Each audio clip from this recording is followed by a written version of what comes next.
الحمد للہ رب العالمین والصلاة والسلام علی سید الانبیاء والمرسلین اما بعد فاعوذ باللہ من الشیطان الرجیم بسم اللہ الرحمن الرحیم اللہم صلی علی محمد وعلی آل محمد وصحابہ وبارک وسلم اللہم انی اسألک علما نافعا اللہم رب زدنی علما۔ آج لیکچر نمبر 20 میں یجوج اور ماجوج کا ظہور اور کچھ قیامت کی نشانیوں کے بارے میں پڑھیں گے۔ حضرت عیسیٰ علیہ السلام کی موجودگی کی برکت یوں ظاہر ہوگی کہ ہر طرف اللہ تعالیٰ کی نعمتوں کی بارش برس رہی ہوگی۔ یجوج و ماجوج نامی ایک قوم کا ظہور ہوگا جو کہ قتل و غارت کریں گے۔ جس طرف وہ جائیں گے ہر چیز کو تباہ و برباد کرتے ہوئے گزر جائیں گے۔ دریاؤں اور جھیلیں، تالاب، نہر ان کے راستے میں آئیں گی، ان کا پانی پی کر ختم کر دیں گے۔ وہ چلتے جائیں گے یہاں تک کہ خمر پہاڑ جو کہ بیت المقدس میں ہے وہاں تک پہنچ جائیں گے۔ انسانوں کے قتل عام کے بعد آسمان والوں کو بھی قتل کرنے کی کوشش کریں گے۔ حضرت عیسیٰ علیہ السلام اور دیگر مومنین مدد کے لیے دعا کریں گے۔ اللہ تعالیٰ ایسے کیڑے بھیجے گا جو یجوج اور ماجوج کی قوم کو ختم کر دیں گے، لہذا وہ سب ہلاک ہو جائیں گے اور ان کی لاشوں کو پرندے اٹھا کر لے جائیں گے۔ پھر کئی دنوں تک موسلا دھار بارش ہوگی، زمین بہت صاف ستھری اور زرخیز ہو جائے گی۔ یہ ایسی وقت کا آغاز ہوگا کہ جس میں رزق کی فراوانی ہوگی اور چیزوں میں برکتیں نظر آئیں گی۔ یوں برے دنوں کے بعد پھر اچھے دن لوگوں پر ظاہر ہو جائیں گے۔ دابۃ الارض کا ظہور۔ دابۃ الارض بہت طاقت اور زمینی جانور ہے۔ اس کی بڑی خطرناک اور وحشیانہ شکل ہوگی۔ اس کے ایک ہاتھ میں موسیٰ علیہ السلام کا عصا ہوگا اور دوسرے ہاتھ میں حضرت سلیمان علیہ السلام کی انگوٹھی ہوگی۔ عصا کے ذریعے وہ مسلمانوں کی پیشانی پر ایک چمکدار نشان لگائے گا اور ہر کافر کی پیشانی پر وہ انگوٹھی کے ذریعے ایک کالا نشان داغ دے گا۔ یہ نشان مسلمان کو کافر سے جدا کر دے گا۔ سورج مغرب سے طلوع ہوگا۔ ایک وقت ایسا آئے گا کہ جب سورج مشرق کے بجائے مغرب سے طلوع ہوگا۔ یہ اس بات کی نشانی ہوگی کہ توبہ کا دروازہ بند ہو چکا ہے۔ اب اللہ تعالیٰ کسی کی توبہ قبول نہیں فرمائے گا۔ اب کسی کا اسلام قبول کرنا بھی قبول نہیں ہوگا۔ خوشبودار اور ٹھنڈی ٹھنڈی ہوا کا چلنا۔ حضرت عیسیٰ علیہ السلام کی وفات کے 40 سال کے بعد قیامت قائم ہوگی اور ان آخری ایام میں اس دنیا کے اندر ٹھنڈی اور خوشبودار ہوا چلے گی اور اس ہوا کے ذریعے سے سارے ایمان والوں کی روحیں ان کے جسموں سے نکل جائیں گی۔ ان 40 سالوں میں کوئی عورت بچہ پیدا نہیں کر سکے گی۔ اس سے معلوم ہوا کہ 40 سال سے کم عمر والے پر قیامت قائم نہ ہوگی اور یہ مکمل طور پر کفر کا زمانہ ہوگا۔ ہر طرف کفار ہی کفار ہوں گے اور کوئی اللہ تعالیٰ کی عبادت کرنے والا نہیں بچے گا۔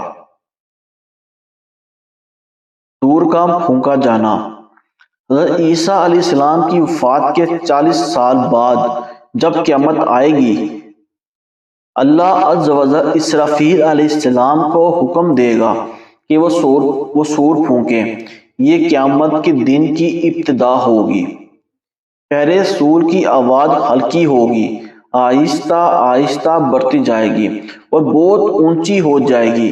لوگ اپنے روز مرہ کے کاموں میں مصروف ہوں گے۔ زوردار سور کی آواز سن کر سب کے سب بے ہوش ہو کر گر پڑیں گے اور مر جائیں گے۔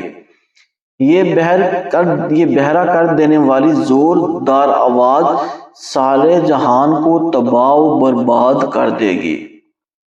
ہر موجود چیز مثلاً زمین، آسمان، سورج، چاند، ستارے، پہاڑ، انسان، فرشتے، بلکہ خود اسرافیل علیہ السلام اور ان کا سور سب تباہ و برباد ہو جائیں گے۔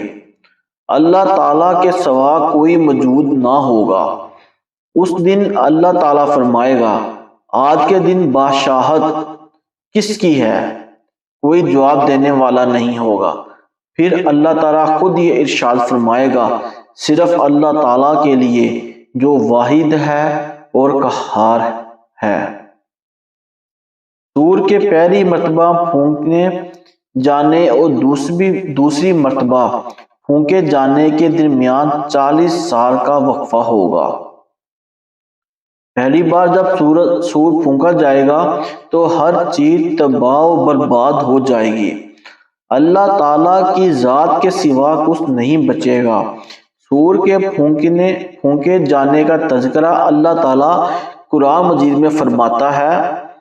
ترجمہ، پھر جب تارے محو کر دیے جائیں گے اور جب آسمان میں رکھنے پڑے اور جب پہاڑ غبار کر کے اڑا دیے جائیں گے۔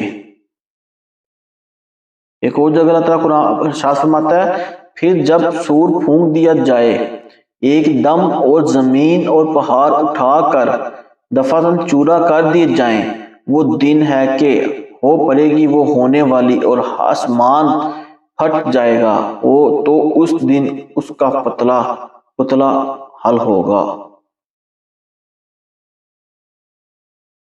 ایک اور جگہ قرآن پاک میں ارشاد فرمایا سورۃ مدثر میں، پھر جب سور پھونکا جائے گا تو وہ دن سخت دن ہے، کافروں پر آسان نہیں۔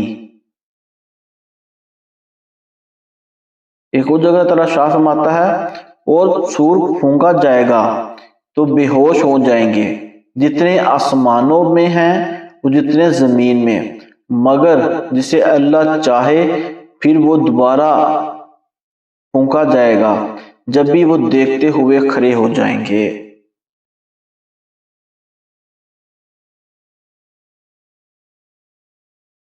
کہ اللہ جسے چاہے گا، جب اللہ چاہے گا دوبارہ پھونکا جائے گا تو سب دوبارہ کھڑے ہو جائیں گے۔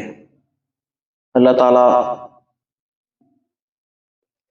ہمارے ایمان کی حفاظت فرمائے اور ہم کو نیک کام کرنے کی توفیق عطا فرمائے۔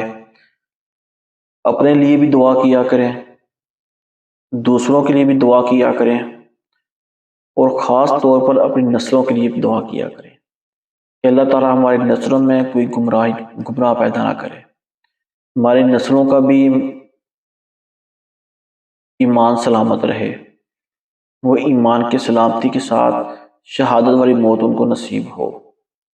جہاں آپ اپنی نسلوں کی، اپنی اولادوں کی دنیا کی فکر کرتے ہیں، وہاں ان کی آخرت کی بھی فکر کریں، کیونکہ ہم نے اپنا ایمان بھی بچانا ہے اور اپنے بچوں کے لیے بھی کبھی ایمان بچانے کے لیے ان کی کوشش کرنی ہے، ان کی تربیت ایسی کرنی ہے کہ ان کو دین کی سمجھ آئے، ان کو علم دین بھی سکھانا ہے۔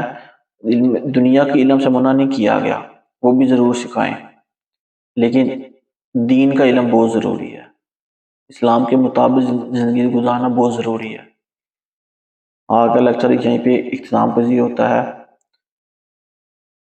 اگر کسی نے کوئی اپنے روحانی یا جسمانی علاج کے لیے، استخارے کے لیے کسی نے کچھ کروانا ہو تو وہ ہمارے آفیشلی واٹس ایپ نمبر جو آپ چاہ رہے ہیں اسکرین پر چل رہا ہے، اس پر آپ ہم سے رابطہ کر سکتے ہیں۔